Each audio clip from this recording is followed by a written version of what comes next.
Assalamualaikum warahmatullahi wabarakatuh.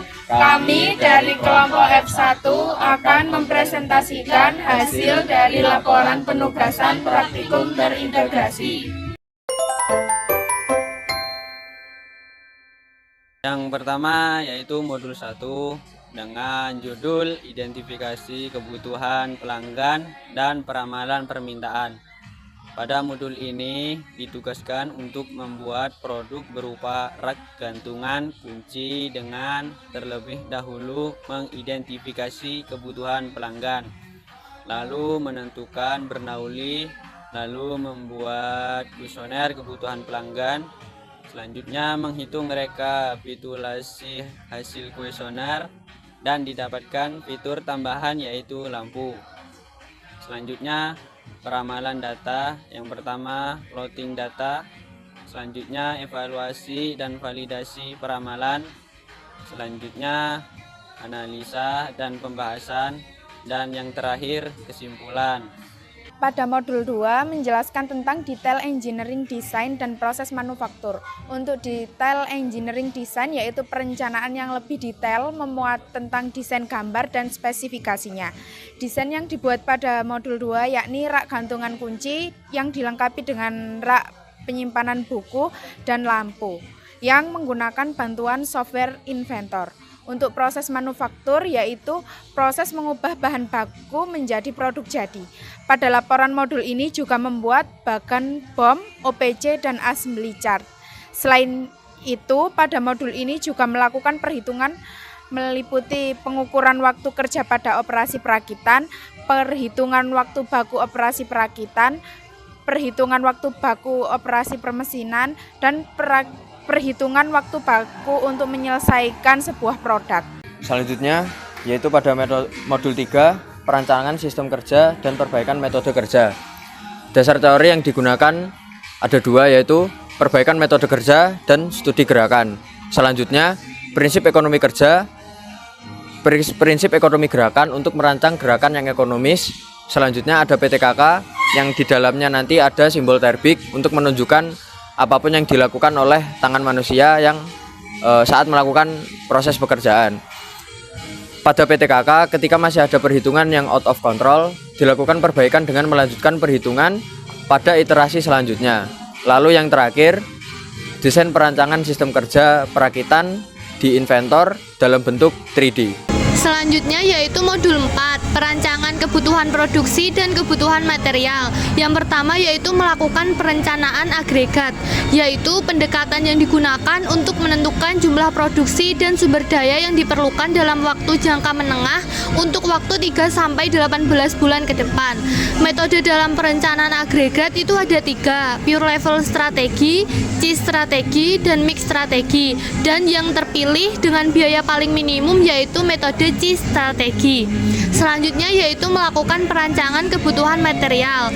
Perancangan kebutuhan material yaitu suatu konsep dalam manajemen produksi yang membahas cara yang tepat dalam perencanaan kebutuhan barang dalam proses produksi sehingga barang yang dibutuhkan dapat tersedia sesuai dengan yang direncanakan.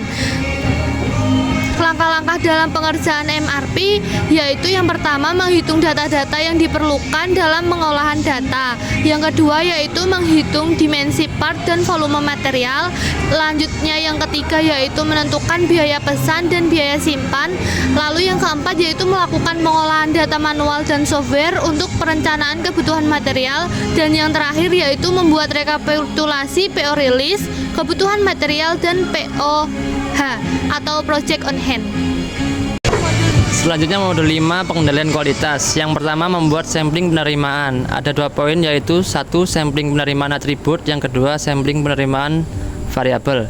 Pada sampling penerimaan variabel melakukan pemilihan AGL, memilih tingkat inspeksi, menentukan AGL kritis tipe 1 dan 2. Selanjutnya melakukan prosedur metode K dan prosedur metode M. Selanjutnya membuat sampling penerimaan atribut. Yang pertama memilih AGL, yang kedua memilih tingkat inspeksi. Statis, proses kontrol, check sheet, histogram, Pareto, scatter diagram, runchart, dan grafik pengendali. Dan yang terakhir pengendalian atribut grafik kendali P, NP, C, dan U. Selanjutnya yaitu modul 6, analisa biaya. Dilakukan klasifikasi biaya untuk memberikan informasi biaya. Yang pertama yaitu klasifikasi biaya berdasarkan fungsi perusahaan, yang mana biaya-biaya tersebut dapat dikategorikan menjadi dua, yaitu biaya produksi dan non-produksi. Biaya produksi yaitu biaya yang terkait dengan fungsi produksi, meliputi biaya bahan baku, biaya tenaga kerja langsung, dan biaya overhead. Biaya non-produksi, biaya yang dikeluarkan tidak memiliki keterkaitan dengan proses produksi, meliputi biaya beban pemasaran dan beban administrasi. Yang kedua yaitu klasifikasi biaya berdasarkan aktivitas, meliputi biaya tetap dan biaya variabel. Biaya tetap adalah biaya yang mana total biaya tidak berubah terhadap perubahan aktivitas dalam rentang yang relevan. Namun, biaya tetap per unit output rendah. Contoh, gaji direksi, penyusutan kendaraan, asuransi, sewa gudang. Biaya variabel adalah biaya yang mana total biaya berubah secara proporsional terhadap perubahan aktivitas dalam rentang yang relevan. Contohnya yaitu tenaga kerja langsung, bahan bakar, bahan penolong, pengiriman barang, upah lembur. Yang ketiga yaitu klasifikasi biaya berdasarkan objek biaya, meliputi biaya langsung dan tidak langsung. Biaya langsung adalah biaya yang dapat ditelusuri oleh identifikasi secara langsung ke dalam objek biaya. Contohnya adalah tenang pada perusahaan tekstil, tukang jahit pada perusahaan garmen. Biaya tidak langsung adalah biaya yang tidak dapat ditelusuri oleh diidentifikasi secara langsung dalam objek biaya, contohnya listrik untuk penerangan seluruh pabrik, satpam untuk menjaga perusahaan.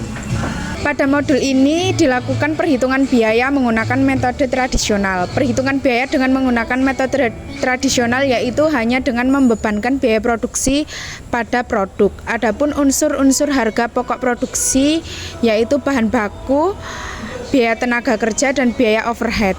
Pada modul 7 yaitu tentang implementasi sistem ERP modul sales dan modul purchasing. Pada modul ini kita menggunakan bantuan software Odoo. Pada software Odoo terdapat 5 administrator yaitu IT, sales, purchase, inventory, accounting. Tugas IT di sini adalah membuat akun. Selain membuat akun untuk perusahaan, juga membuat akun untuk sales, accounting, purchase, dan inventory. Selain itu juga membuat perusahaan, membuat bahan baku, membuat vendor, serta membuat produk yang akan dijual.